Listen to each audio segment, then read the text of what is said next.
everyone, welcome back to my class. In the last class we have studied about the central nervous system, and in today's class I am going to explain you about the peripheral nervous system. The peripheral nervous system shows the two types of nerves, and they are cranial nerves and spinal nerves. This classification of nerves is carried or is taken place based on the origin.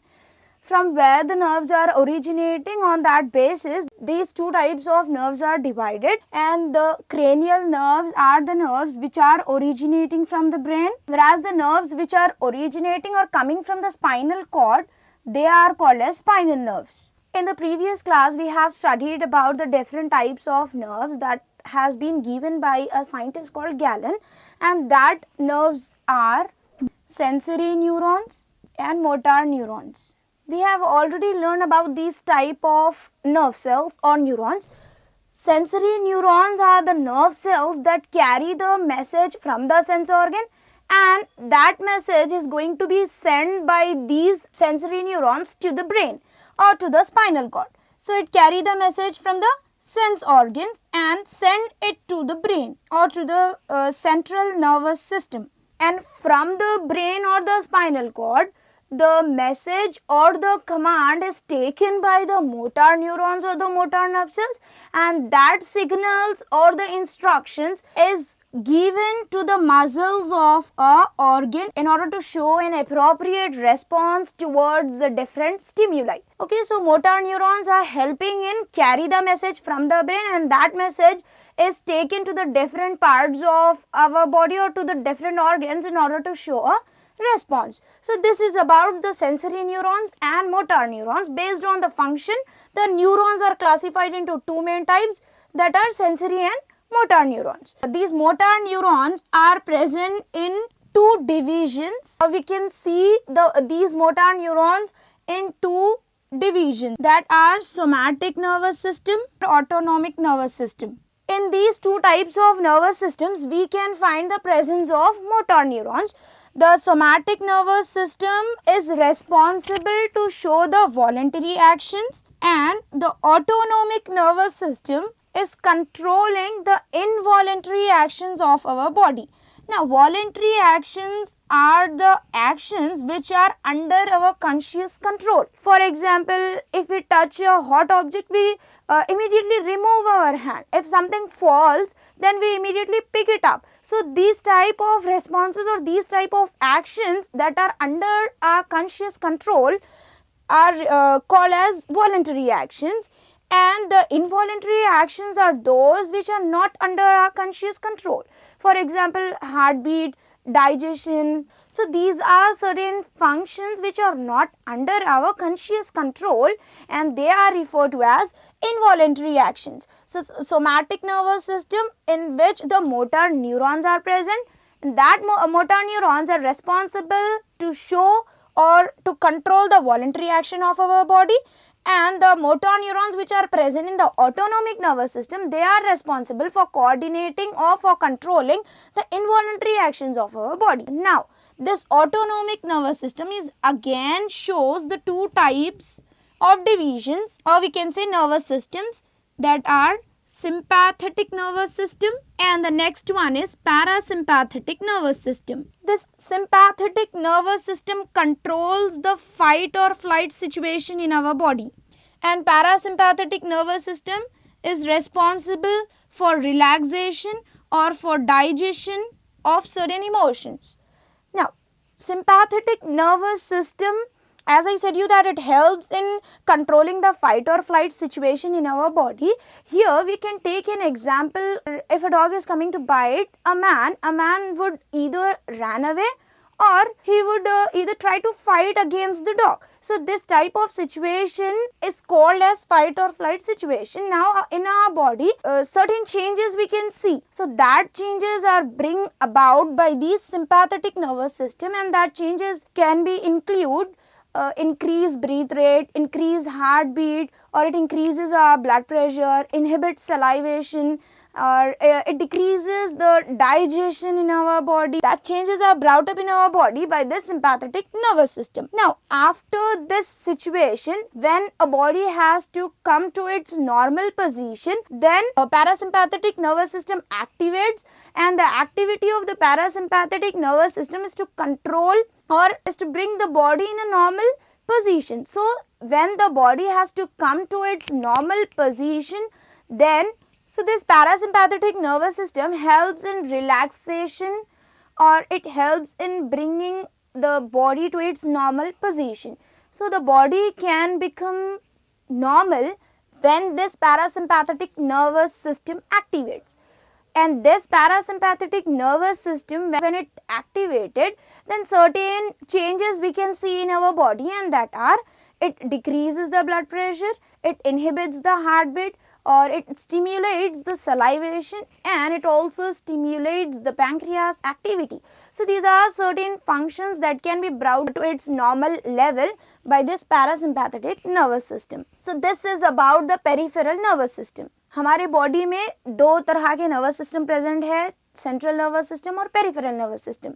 Central nervous system brain और spinal cord जो है मिलकर central nervous system बनाते हैं, जिसके बारे में हमने पहले ही पढ़ लिया है. ठीक है, तो अब ये वाली क्लास में हम पढ़ेंगे पेरिफेरल नर्वस सिस्टम के बारे में. और पेरिफेरल नर्वस सिस्टम में दो तरह के नर्व्स प्रेजेंट होते हैं, जो कि क्रेनियल नर्व्स है और स्पाइनल नर्व्स है. ब्रेन के पास से जो भी नर्व्स ओरिजिनेट हो रहे हैं, यानी ब्रेन से जो भी नर्व्स निकल के आ रहे हैं, सारे बॉडी पार्ट्स में स्प्रेडेड है, वो वाले नर्व्स को हम बोलेंगे क्रेनियल नर्व्स. यानी जो भी नर्व्स ब्रेन से निकल रहे हैं, ब्रेन से ओरिजिनेट हो रहे हैं, वो वाले नर्व्स को हम बोलेंगे क्रेनियल नर्व्स. और जो स्पाइनल कॉर्ड से नर्व्स ओरिजिनेट हो रहे हैं, स्टार्ट हो रहे हैं, वो वाले नर्व्स को हम बोलेंगे स्पाइनल नर्व्स. ठीक है, बेस्ड ऑन फंक्शन हमने पहले भी पढ़ा था कि टू टाइप्स के नर्व सेल्स होते हैं, और वो है सेंसरी न्यूरॉन्स और मोटर न्यूरॉन्स. सेंसरी न्यूरॉन्स ऐसे नर्व सेल्स हैं जो सेंस ऑर्गन्स के पास से मैसेज कैरी करते हैं और ब्रेन को सेंड करते हैं, और फिर ब्रेन से जो भी इंस्ट्रक्शंस और कमांड्स देता है ब्रेन, वो वाले इंस्ट्रक्शंस और कमांड्स को कैरी करने वाले हैं मोटर न्यूरॉन्स. और ये वाले मोटर न्यूरॉन्स ब्रेन से जो मैसेज कैरी करते हैं और हमारे मसल्स, ऑर्गन्स के मसल्स तक पहुंचाते हैं, ताकि हम एक अप्रोप्रिएट रेस्पॉन्स बता सके स्टिम्युलाई के against. Okay, this motor neurons दो नर्वस सिस्टम में प्रेजेंट होते हैं, वो है सोमैटिक नर्वस सिस्टम और ऑटोनोमिक नर्वस सिस्टम. ऐसे मोटर न्यूरॉन्स जो वॉलेंटरी एक्शंस यानी कोई भी एक्शन और मूवमेंट हमारी बॉडी का जो हमारे कॉन्शियस कंट्रोल में है, वो वाले एक्शंस को हम बोलेंगे वॉलेंटरी एक्शन. तो वॉलेंटरी एक्शन कंट्रोल करने के लिए जो भी मोटर न्यूरॉन्स यूज होते हैं, वो सोमैटिक नर्वस सिस्टम में प्रेजेंट होते हैं, और जो मोटर न्यूरॉन्स इनवॉलेंटरी एक्शंस में हेल्प करते हैं, वो ऑटोनोमिक नर्वस सिस्टम में प्रेजेंट होते हैं. इनवॉलेंटरी एक्शंस यानी जो हमारे कॉन्शियस कंट्रोल में नहीं है, जैसे कि हार्ट बीट, डाइजेशन, कॉन्ट्रैक्शन और रिलैक्सेशन ऑफ मसल्स, ये सारे फंक्शंस है जो कि इनवॉलेंटरी है. और ऑटोनोमिक नर्वस सिस्टम दो तरह के नर्वस सिस्टम में क्लासीफाई हुआ है, डिवाइड हुआ है, और वो है sympathetic nervous system, parasympathetic nervous system. Sympathetic nervous system fight और फ्लाइट सिचुएशन में एक्टिवेट होता है. जब हमारी बॉडी को नॉर्मल पोजीशन में आना होता है, तब पैरासिम्पैथेटिक नर्वस सिस्टम एक्टिवेट होता है. तो ये हो गया हमारा peripheral nervous system. Our next topic is coordination without nerves. Up till we have discussed that there are two nervous systems that are present in our body and that controls all the physical activities of our body. So we have seen that our nervous system is responsible for controlling the voluntary as well as involuntary actions of our body. But in our body there are certain biochemical reactions that takes place in order to carry out certain life processes. So that biochemical activities are not coordinated or controlled by our nervous system. So who is responsible for controlling and coordinating that biochemical metabolic reactions? So that biochemical metabolism can be regulated by another system that is present in our body, and that system is working without nerves. So the system which is working or which is present without nerves in our body, that system is called as endocrine system, and this system is helping in coordinating and controlling the biochemical metabolic activities, the chemical reactions that are taking place inside our body, for example, breakdown of the nutrients and digestion of the food. These all things are possible by the release of some chemical substances by the different endocrine glands. The glands which are present in our body, they form our endocrine system, and this system is working without nerves. That is the reason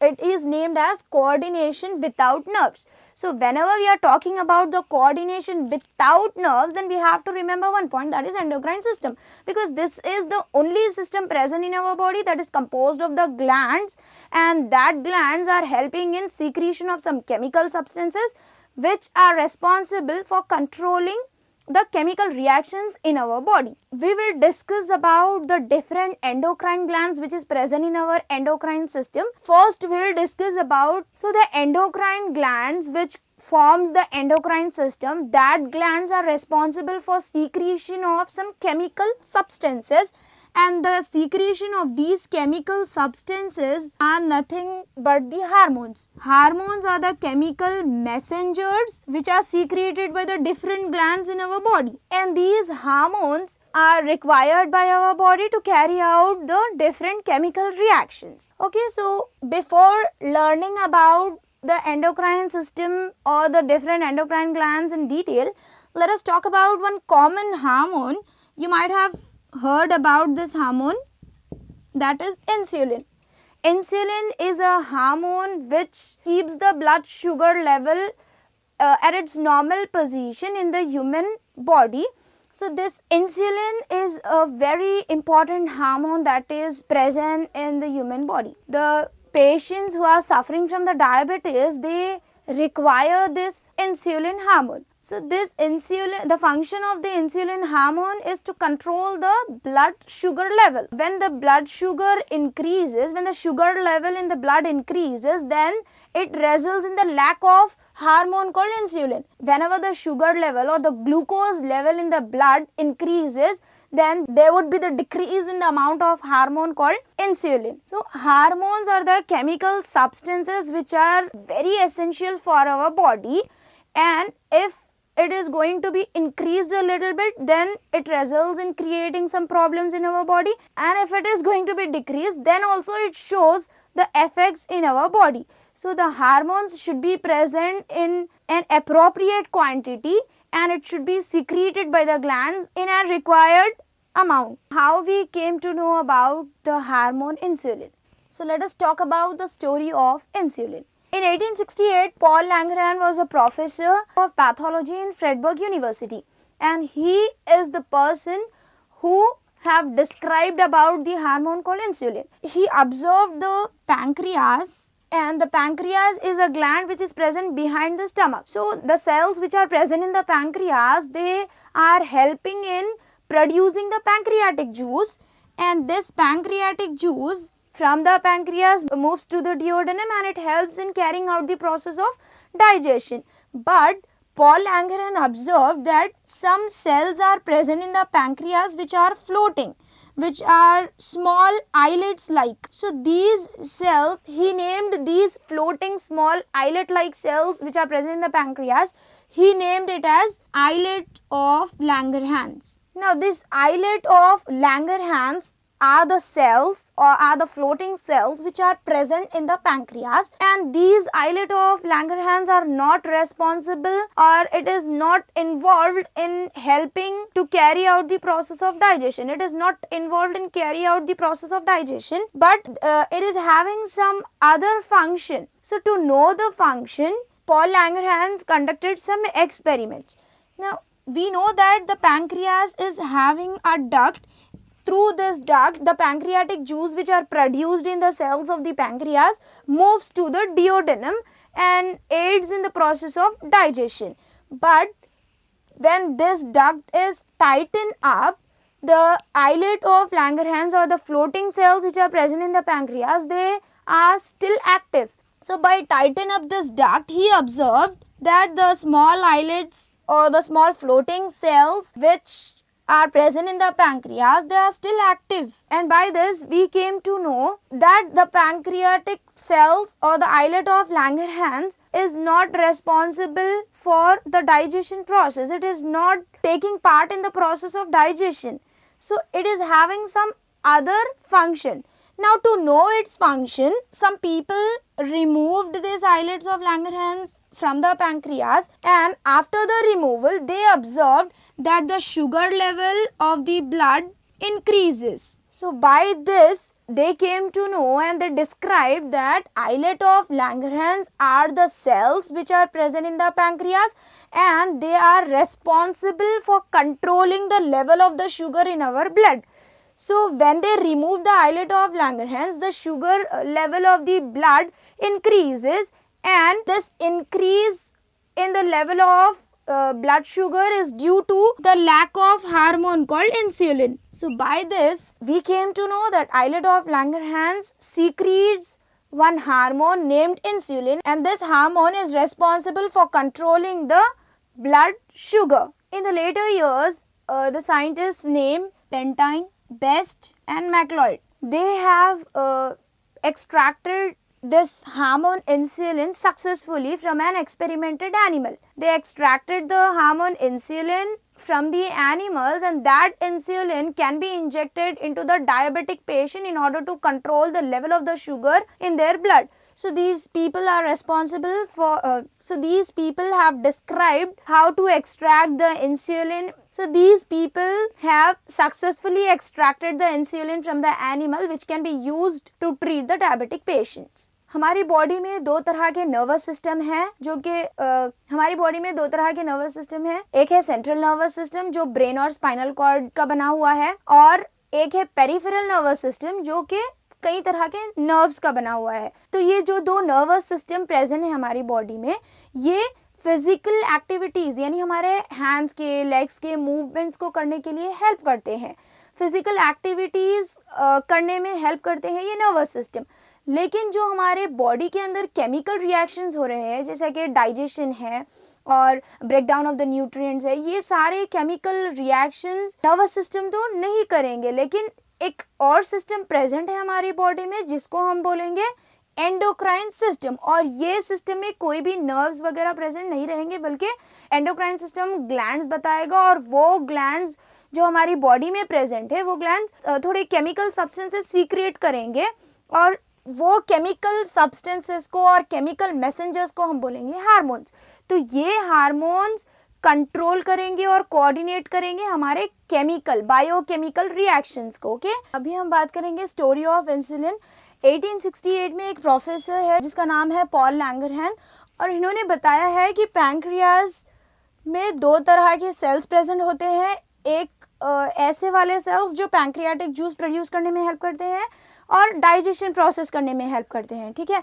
और दूसरे वाले sales जो कि floating sales है, floating और small size sales है, वो वाले सेल्स को हम कहेंगे आइलेट ऑफ लैंगरहैंस. और ये आइलेट ऑफ लैंगरहैंस ऐसे सेल्स है जो कि पैंक्रियाज में प्रेजेंट होते हैं, और ये सेल्स का फंक्शन है, ये एक हार्मोन को सीक्रेट करता है जिसका नाम है इंसुलिन, और ये हार्मोन हमारे ब्लड के शुगर लेवल को कंट्रोल करने में हेल्प करता है. तो जब भी ब्लड में शुगर लेवल इंक्रीज हो जाता है, तब ये इंसुलिन जो हार्मोन है इसका सीक्रेशन डिक्रीज हो जाता है, यानी कम हो जाता है. और जो इंसुलिन हार्मोन एनिमल्स की बॉडी में प्रेजेंट है, वो वाले इंसुलिन को हम एक्सट्रैक्ट कर सकते हैं, और वो इंसुलिन हार्मोन को हम डायबिटिक पेशेंट्स के बॉडी में इंजेक्ट कर सकते हैं. So this is about the coordination without nerves. We will discuss the rest of the topics under the lesson coordination in our next class. Thank you.